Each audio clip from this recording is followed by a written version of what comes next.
Design and Drawing. Today we're going to talk about starting your cut line design. You will find in the assignment the PowerPoint. So I'm going to talk you through this PowerPoint really quickly and then get you started with creating your design out of your black and white paper. This design is to be non-objective. So you are not to put in here representational shapes like hearts or butterflies or stars. We want them to be non-objective, so it doesn't take away or distract from the viewer's attention. You will notice some geometric shapes, and those are great, so I'm not going to count those as shapes that you can't use, but you'll see circles and triangles, rectangles, and all kinds of geometrical shapes. You'll note that on the objective, no representational shapes, and you need to have a focal point, so a point of interest, something that catches the viewer's attention. So in the lower left-hand corner of this design, you can see a focal point. The elements of art that we're using are line and shape. As far as your materials go, you'll need your sketchbook. Your sketchbook is where you will plan out 4 different quick, loose thumbnail sketches that are design ideas. You will need a half sheet of white paper and black construction paper.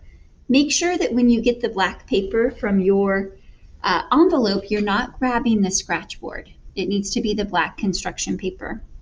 You'll need scissors. An X-Acto knife can be a helpful tool. You may or may not have one at home. If you're interested in purchasing an X-Acto knife, talk to your parents about it, but it's a common household tool that you can pick up anywhere. I think they even have them at the grocery store. I even noticed the other day that the Dollar Tree, the store where everything's $1, they have X-Acto knives. They're great for small details. I've provided you with a glue stick, but you may have different glue at home you want to use, and that's great. We're going to go over, so this is the video. You'll work on the project. We'll have a Zoom, and I'll answer questions. I'd recommend that you spend a day working with your thumbnail sketches and trying out different designs, and then posting that to Schoology and looking at the media gallery in Schoology to get inspired, or just observing your peers, their work too, and seeing what you can do different. And then you'll spend 2 days actually creating your design, cutting out the black paper, arranging it on the white paper. And then we'll have a class critique, which is a progress critique. Then you'll get 2 more days to work on the final project. We talked about line, so you're creating line through cutting these shapes out. It's balance of the positive and negative space between the black and the white line. The emphasis, which I call the focal point, something to grab the viewer's attention. The balance between the positive and negative, the black and white space. And you want rhythm or movement. You don't want your design to look like you dropped confetti on your page. You want there to be a visual path for your eye to follow to create that rhythm and movement. These are all student examples of cut line designs. You'll notice that they're different, and students handled them differently. Non-objective shapes, non-representational. Some students prefer more geometric angles and straight lines, while others like curvy lines and shapes. That's why you'll test out which shapes you prefer by sketching in your sketchbook before you start cutting.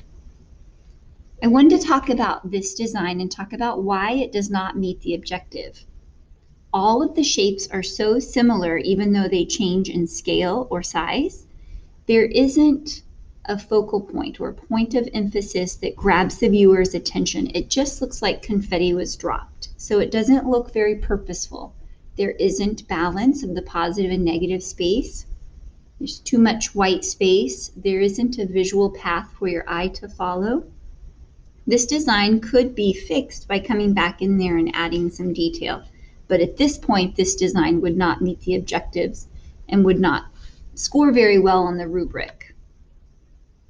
I like looking at this one as a side-by-side. On the left was a design that a student had created, and then we encouraged this student to go back in and add more detail, and that's exactly what they did. with an X-Acto knife and pull out more design in the black spaces to create more detail, and it looks interesting. The after on the right. Here's a list of do's and don'ts. I've talked about a lot of these things. One thing that I haven't mentioned is the symmetrical balance. I do not want your design to be a design that you could cut in half and it's a mirror image on both sides. Your design should be a symmetrical balance. So it should be different on both sides. Place your focal point in a space that is not the center. So you want it to be offset a little bit. That lower left-hand corner is a common place where students will place their focal point. The other thing that you'll notice is that the shapes and lines run off the edge of the page, and that's what you want. You want your space to look like it could keep going if the paper extended. You don't want your design to be cut off or stopped. Okay, so let's take a peek at how you start actually planning out your ideas.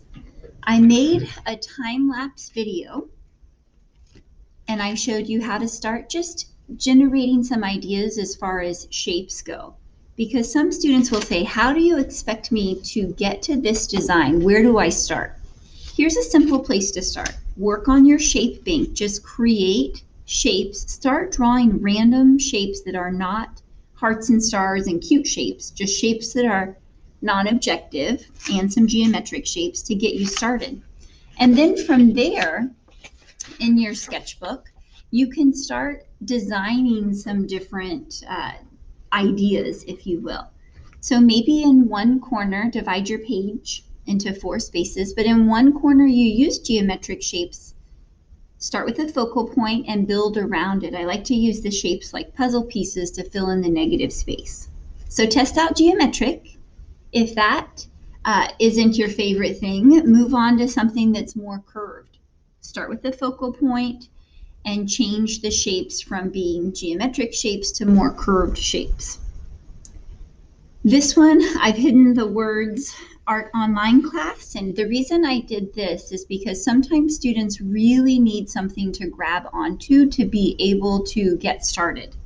So if the idea of non-objective imagery is holding you back, you can take an idea of a word, for example, as a source of inspiration, but you change the letters so much that you almost stretch or morph them so that they become unrecognizable. So if you need that as a starting point, a representational thing, this would be the exception, as long as in the end it looks like a non-objective design. But if it helps get you going, that's okay. And then lastly, I tried where you use something as a source of inspiration, like gears, for example, or the inside of a watch or a clock, where you can see parts moving. So you could use something that is functional, that is your source of inspiration for your design. Then when you're ready to get started, you have a couple different ways of working. I'll have some students who prefer to just sketch directly on their black paper, because the white paper is going to be your background, so this is a half sheet. Some students want to draw on the black paper with their pencil, and the graphite, you'll be surprised, but your pencil, those lines will show up because of the sheen or the shine of your graphite. So some kids will want to sketch it out and then cut what they've sketched. Other students will prefer to just take the paper and possibly have the idea of their sketch. They have it drawn out, but then they just want to start cutting that paper without any lines on it. So you decide whichever method works best for you. I do want to talk to you about cutting out your shape. So remember, you're running off of the edge of the page. This shape would be too heavy or too bold, too big. I would need to cut some negative space out of this shape. So your scissors will absolutely work for the entire project. If you don't have an X-Acto knife, you can make the whole thing work from scissors. But if you do have an X-Acto knife, that's something that you're going to clear with your parents that it's okay for you to use, and you're making sure that you're using your X-Acto knife on a safe surface. So for example, I would never use my X-Acto knife directly on my tabletop because I would ruin the table by cutting into it. So you use a cutting palette, a mat board, something, and then you hold your X-Acto knife like you would hold a pencil. And be really mindful of holding this tool because it is a knife and it could hurt you. And be really attentive of where you're laying this tool so it's out of reach of younger siblings. But again, you're checking with your parents if you can use these. You hold onto your paper with the hand that is not cutting it away from the blade. So I'm going to steady my paper with my left hand and cut my shapes with my right hand. So I'm cutting away from my finger. I would never cut towards myself, always cut away from myself. But you can use your X-Acto knife if you choose, not necessary, to cut some really fine detail out. And some students just prefer, they feel like they can get more detail using an X-Acto knife. And again, these are fairly common household tools that you can find just about anywhere. And I mentioned earlier, I found them at the Dollar Tree recently. So that's how you would use your X-Acto knife. Another thing is I like using the X-Acto knife for placement. You'll find that you start getting really tiny bits of paper that become challenging to pick up with your hands. So using the tip of your X-Acto blade to kind of move things around can be helpful. So I've cut out some more shapes and I just want to start playing with my shapes and building my design.